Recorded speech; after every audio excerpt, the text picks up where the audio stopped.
ហើយជាផងដែរថានៅក្នុងហ្នឹងគឺពេលចប់ខុសគឺប្រហែលជាគេមានទាក់ទងមួយនឹង certificate អីឲ្យយើងអញ្ចឹងនៅក្នុងនេះខ្ញុំបាន start ប្រហែលជាមួយសប្តាហ៍ជាងហើយខ្ញុំឃើញថាវាល្អមែនទែនសម្រាប់អ្នកដែលចូលចិត្តធ្វើការស្វែងសិក្សាដោយខ្លួនឯងអញ្ចឹងនៅក្នុងនេះខ្ញុំបានធ្វើការ start រៀនទាក់ទងជាមួយនឹង course មួយចំនួនហើយមួយនេះខ្ញុំនឹងសូត្រទាក់ទងមួយនឹង course Linux អញ្ចឹងក្នុងខ្ញុំ start បានមួយថ្ងៃដែរអញ្ចឹងនៅក្នុង course ហ្នឹងគឺវាមានលក្ខណៈមេរៀនតាពី basic ទៅដូចអ្នកនរគ្នាឃើញអញ្ចឹងខ្ញុំរៀនបានមេរៀនហើយគឺវាងាយស្រួលមែនទែនសម្រាប់ឲ្យយើងរៀនដោយខ្លួនឯងវាមានចាប់ពី level basic ទៅដូចអ្នកនរគ្នាឃើញអញ្ចឹង quick start with Linux នេះរហូតដល់មេរៀនបន្ទាប់ទៀតដូចជាតាមមេរៀនវាផ្សេងៗអញ្ចឹងវាមានច្រើនមែនទែនហើយវាមាន lab ឲ្យយើង practice នៅក្នុងហ្នឹងទៀតរហូតដល់ mail server ឬក៏ config SH នេះទៅគឺវាខ្ញុំគិតថា course មួយហ្នឹងគឺល្អសម្រាប់អ្នកដែលរៀនខ្លួនឯងមែនទែន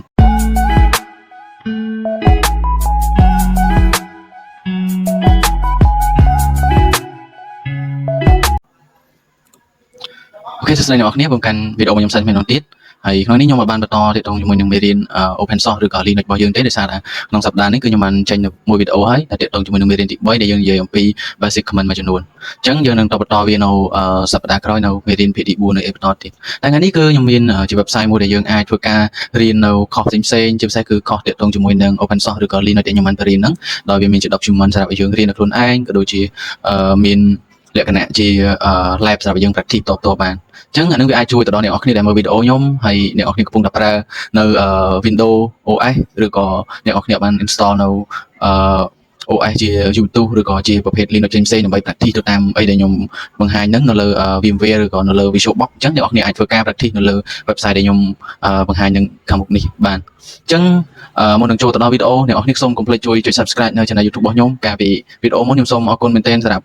ខ្ញុំអត់ដឹងថាណាគេទេម្នាក់គឺគាត់បានជួយចុច Subscribe ខ្ញុំហើយ Subscribe បើខ្ញុំក៏បានឡើងម្នាក់ខ្ញុំពិតជាអរគុណមែនទែនវាពិតជាជួយដល់ខ្ញុំច្រើនមែនទែនអញ្ចឹងយើងចូលទៅកាន់ website មួយនឹងអ្នកនរគ្នាគឺ website មួយនោះគឺមានឈ្មោះថា LabX អញ្ចឹងបើសិនអ្នកនរគ្នាចូលមកកាន់ browser អ្នកនរគ្នាគណវាយពាក្យថា LabX L A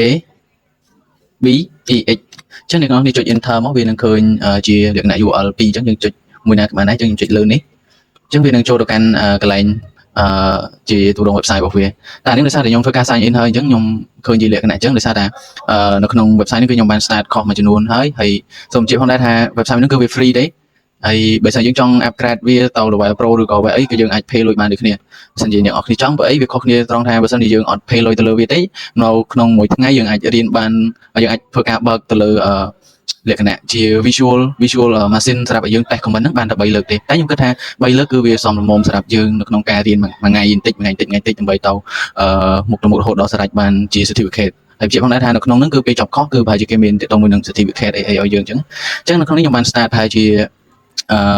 មួយសប្តាហ៍ជាងហើយខ្ញុំឃើញថាវាល្អមែនទែនសម្រាប់អ្នកដែលចូលចិត្តធ្វើការស្វែងសិក្សាដោយខ្លួនឯងអញ្ចឹងនៅក្នុងនេះខ្ញុំបានធ្វើការ start រៀនទាក់ទងជាមួយនឹង course មួយចំនួនហើយមួយនេះខ្ញុំនឹងសូត្រទាក់ទងមួយនឹង course Linux អញ្ចឹងក្នុងខ្ញុំ start បានមួយថ្ងៃដែរអញ្ចឹងនៅក្នុង course ហ្នឹងគឺវាមាន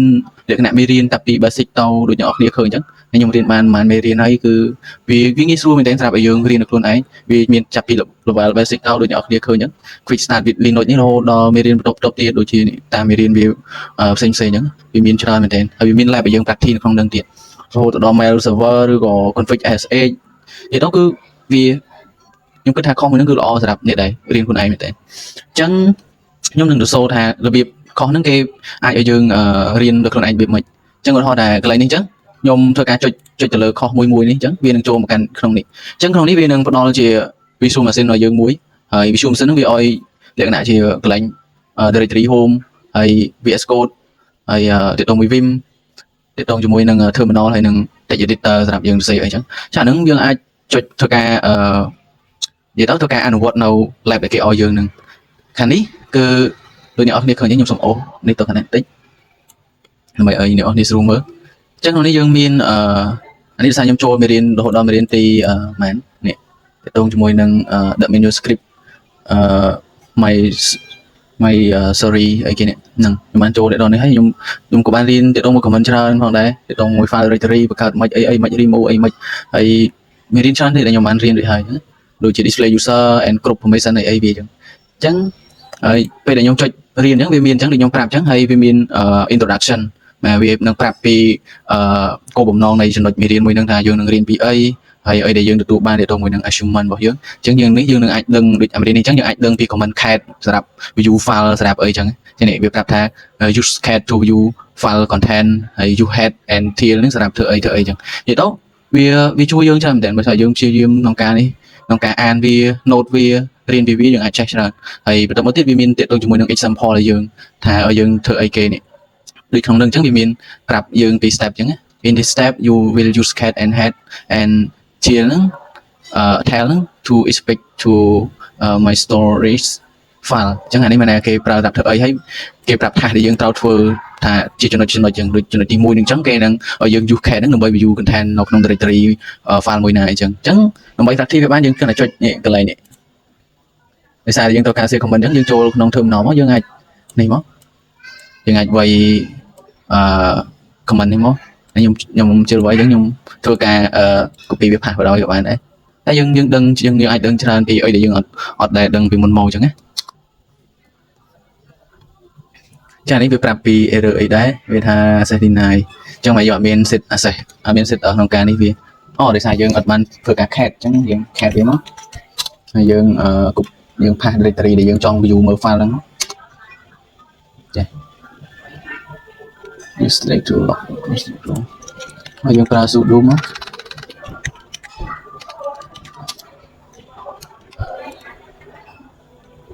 sudo cat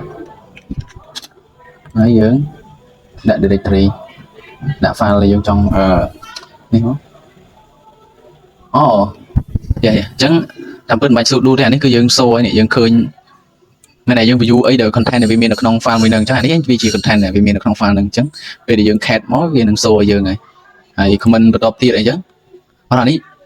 ដល់ពេលដែលយើងធ្វើអស់ទាំងអស់នេះហើយយើងអាចធ្វើការចុចនេះបានយើងអាចធ្វើការចុច continue បាន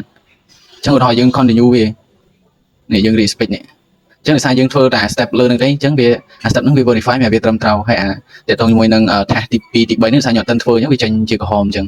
ហើយតែយើងធ្វើវាត្រូវសិនបានវាយើងអាចធ្វើការ continue វាទៅថាបន្ទាប់បាន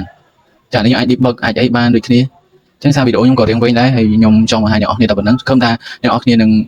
ចូលចិត្តនៅវីដេអូរបស់ខ្ញុំហើយសូមកុំភ្លេចជួយចុច subscribe នៅ follow page របស់ខ្ញុំផងវាពិតជាជួយដល់ខ្ញុំច្រើនមែនទែនហើយយើងនឹងជួបគ្នានៅវីដេអូក្រោយៗទៀតសូមអរគុណនិងសូមជម្រាបលាជួបគ្នានៅឱកាសក្រោយៗ